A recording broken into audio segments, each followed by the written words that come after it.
Basi hatimaye tunasonga mbele zaidi na sasa ni katika episodi bomba kabisa, episodi ya 19. Mashine bomba kabisa hii hapa Rita Vintage Shadow ikiwa sambamba na Red Round sauti za wafalme. Burudani zikiwa zinazidi kuendelea kama kawaida. Na sasa tunazidi kusonga mbele katika episodi bora kabisa, episodi bomba. Hii hapa ni episodi ya 19, mashine bomba kabisa hii hapa Rita Vintage Shadow. Niko sambamba na dau kibao kutoka Tanzania. Wolf DJ tena mitamboni. Nazidi kutoa burudani na mambo yanakuwa fresh, mambo yanakuwa bomba. Mambo yanakuwa smart kwa kweli. Hakuna shida, hakuna shaka, hakuna tatizo. Mimi niseme nini zaidi kukuambia tusonge mbele mwanzo mwisho. Tuko sambamba na Red Round sauti za wafalme kutoka Kariakoo, Agle na Likoma. Tuko na wadau kibao ambao wanatupa support ya nguvu. Nami niseme twende sambamba sana. Mwanzo mwisho, mpera na burudani zinaendelea kama kawaida.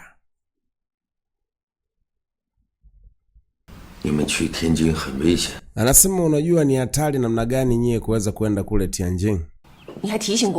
Anasema kumbuka hata mwenyewe pia ulishaweza kuniambia kwamba namna gani ambavyo unaweza kujua namna kuweza kumaliza ile jambo liweze kwenda sawa.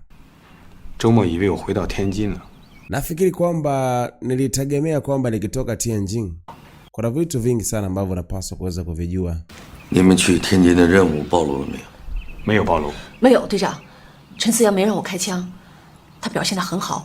Kikweli kabisa ni mtu ambaye yuko vizuri.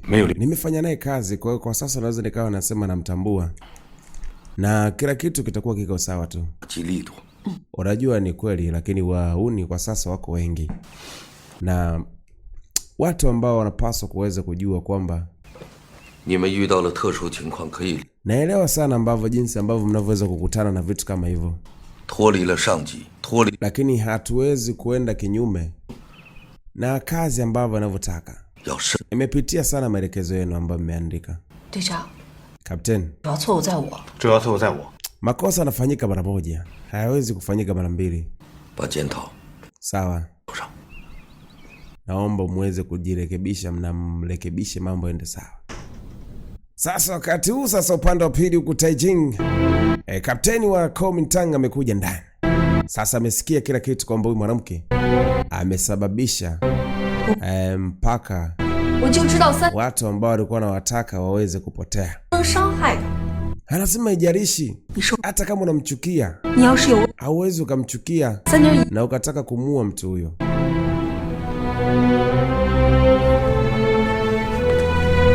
Binti alisema kwa hasira kwamba haijarishi na kuaje, hata kama mtu unamchukia namna gani, haiwezi ikawa namna hiyo.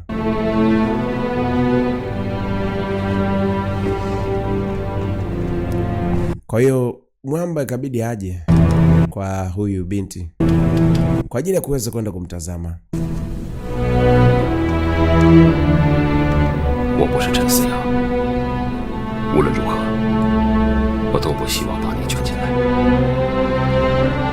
Sasa akawa anazidi kuendelea kuongea naye.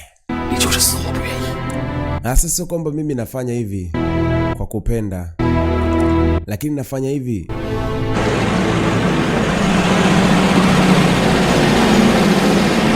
kwa ajili yako. Basi siku ambayo imeweza kufuata.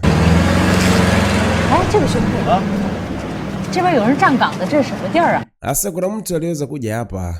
Naona kama ni mtego. Anasema kwani unamaanisha kitu gani kwanza? Asa mimi najua kwamba ni kitu gani ambacho kinachoweza kawa kinaendelea. Unajua mimi sipo tayari kwa ajili ya kuingia huko ndani.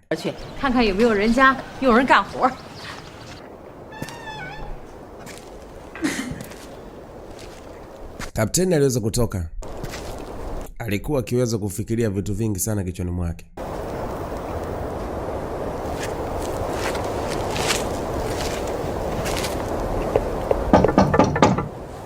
Alikuja mpaka hapa. Asenani tena huyo. Mara kumbe ni Captain. Captain Shui. Vipi hujalala mpaka sasa hivi? Si shida ni nini? Najaribu kuweza kufikiria. Kuna vitu vingi sana ambavyo najaribu kuweza kuviona. Nimekupa hii hapa. Unamjua huyu mtu? Kapewa mtu. Yeye anamjua.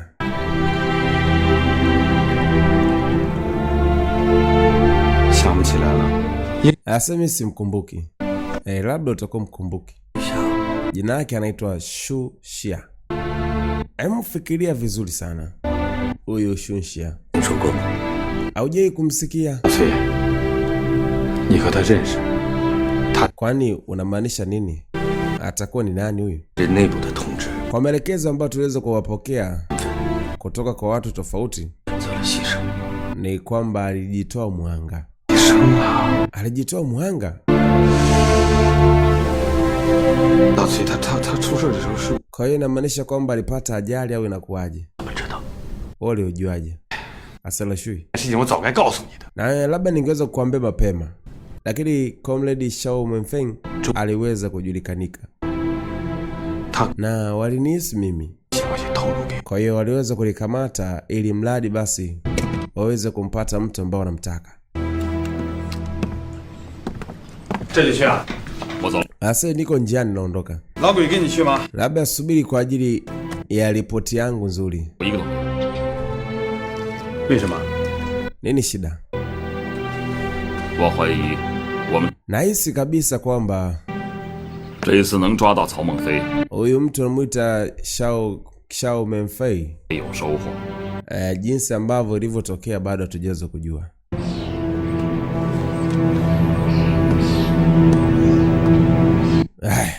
Sasa ni kumbukumbu kidogo ya muda. Anasema pia nimepata habari. Kuna watu wawili wanaangalia kwamba wanatujua sisi. Kwa hiyo inabidi kuweza kuwa makini. Sasa kumbuka ni kumbukumbu ambaye anaitoa huyu bwana. Anajaribu kuweza kumpa Captain Shui. Kuhusiana na huyo Shao Menfei ilikuwaje mpaka akajulikana na akaweza kukamatwa. Na mambo mengine yakatokea namna ya Sela Shao. Alisema kwamba wewe uliwahi kuwa naye. Asema ndio mheshimiwa. Kikweli kabisa kwa muda huo mimi nilikuwa na mtu anamuita Mu Yidong. Baadaye aliweza kupelekwa katika sehemu tofauti.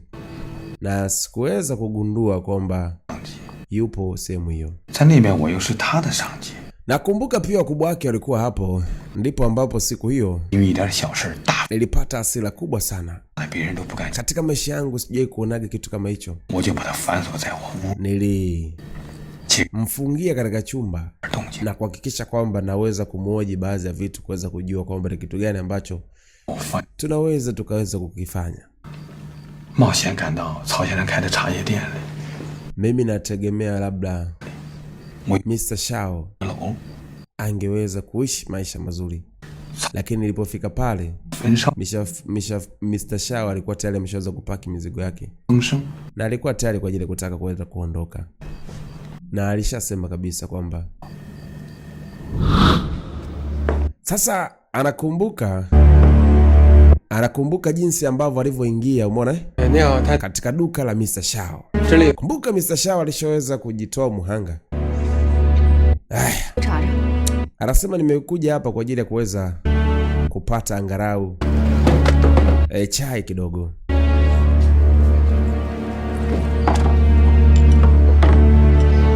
Ili sasa ni katika duka la Mr. Shao.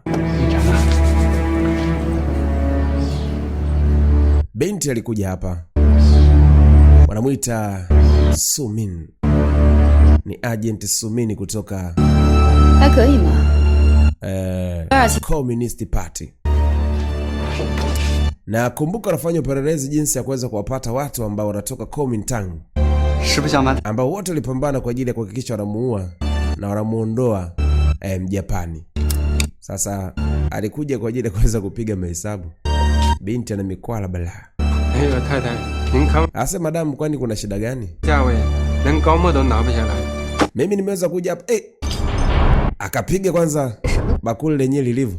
Asa mpuuzi, unaongea kitu gani hapa? Unathubutuje wewe kuweza kuniongelea ujinga namna hii? Sasa ndipo ambapo Mr. Shao alikuja. Ase, usio na hasira binti. Kama kuna jambo lolote lile tunaweza kwanza kulifanya kwa pamoja. Huna haja ya kuweza kukasirika. Anasema kwa hiyo nimekuja hapa kwa ajili ya makelele sio? Ase, hapana mheshimiwa. Sasa Mr. Shao aliweza kugombana na huyu binti wa kumuita Miss Sun. Binti alitoka nje kwa hasira. Lakini hizo sio hasira, ni mipango ambayo mwenyewe ameweza kupanga. Ase samani. Ase, sikiliza nikwambie, kuna watu wanaweza kaja hapa. Siku ukibadilisha maamuzi utaniita. Kumbuka huyu ni agent kutoka Kuomintang. Yaani huyu ni agent ambaye anawatafuta Kuomintang. Na hivi ndivyo ambavyo vilivyokuwa, lakini kwa bahati mbaya sana Mr. Shao aliweza kupoteza maisha.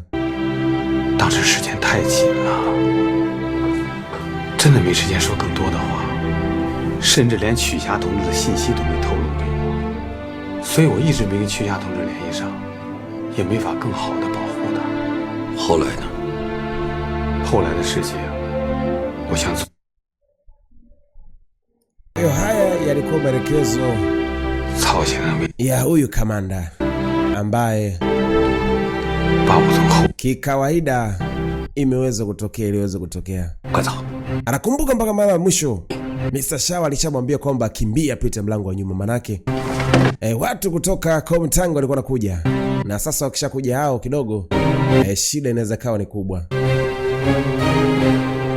Ndipo ambapo alipoweza kuondoka. Lakini wakati anaondoka, watu kutoka Kuomintang walikuwa tayari wameshaweza kufika maeneo hayo. Kwa hiyo Mr. Shao alikuwa mule ndani. Bwana. Kilichosikika ni sauti za risasi, na mwisho wa siku mambo yaliweza kutokea ndo hayo. Lakini kuna baadhi ya vitu ambavyo aliweza kuvisikia. Anasema sauti ya risasi pekee ndo ambayo nimeweza kuipata. Yaani ndio niliweza kuisikia. Lakini sikuamini tena kama atakuwa bado yuko hai. Na alifanya yote kwa ajili ya kuweza kunilinda mimi. Sikutegemea hata kidogo katika nafsi yangu kwamba anaweza kufanya yale kwa ajili mradi mimi pia niweze kuwa hai. Nilijiuliza mara mbili niondoke au nibaki. Lakini mwisho wa siku nikaona bora niweze kuondoka. Kwa hiyo inamaanisha kwamba kitu ambacho kilichoweza kutokea ndo hicho hapo. Sikutegemea hata kidogo kwamba kwa ule muda tu kwamba mambo yanaweza yakawa namna hii. Lahisi kwamba kulikuwa kuna kitu cha ziada ndani yake. Katika mtaa wanaita Langdang. Ndipo ambapo mambo yaliweza kutokea. Basi hii hapa ni katika episodi safi kabisa wanaita Vintage Shadow. Episodi ya 19 inaisha hapa. Tuko sambamba na wadau wengine kibao kutoka Tanzania. Lakini kwa sasa nikukumbusha kwamba tuko pia YouTube kule. Na hii picha unaipata kupitia channel yetu ya YouTube kama Wolf DJ Series. Kwa sasa tunakimbiza mwanzo mwisho, lakini kwa sasa tuko sambamba na watu wa nguvu, watu wa maana kabisa. Red Lion kutoka Kariakoo. Popote ulipo Mtanzania, hakikisha tu umepata picha zetu kali kabisa. Siku ya Jumatatu unaweza kuzipata mapema asubuhi tu. Ukienda library yako popote pale ulipo unapata mashine yetu. Hii hapa inaitwa Vintage Shadow. Nipo sambamba na wadau wengine kibao kutoka Tanzania nzima, sambamba na Kigoma kule kwa mtu wangu wa nguvu kweli ambaye anazidi kunisupport bila kusahau. Kwa sasa mashine hii hapa inaitwa Vintage Shadow inapewa nguvu na mdau wangu wa maana kutoka pande za Marekani. Anasema baba, tuende kazi baba. Nami nasema hakuna shida, kuna tatizo, hakuna wasiwasi. Mbele ya kazi ni kazi. Tunazidi kuwakilisha kazi juu ya kazi. Wadau wangu wote ambao mnazidi kunifuatilia, basi tuende sambamba. Lakini pia wadau ambao mnanifuatilia kupitia TikTok, na shukuru kweli. Familia ya TikTok ni ndogo kweli na watu kama 1200 tu, wakati YouTube watu wapo zaidi ya 70,000 huko na kitu. Kwa nini tusihamishie nguvu TikTok ili mambo yaweze kuwa fresh? Hebu twendeni tuamshe popo. Mnifollow kule TikTok, twende sawa na wadau wangu wote. Wewe unaitazama picha hii kupitia TV yako nyumbani kwako, mimi nikwambie ni follow TikTok kule tuwe tunaluka live pamoja. Support ni nguvu, support ni ya maana. Bwana, kuna shida, kuna shaka. Mambo ni moto, mambo ni bamba, mambo ni fresh. Tukutane katika episodi ya 19. Ndio hii hapa. Bye bye for now.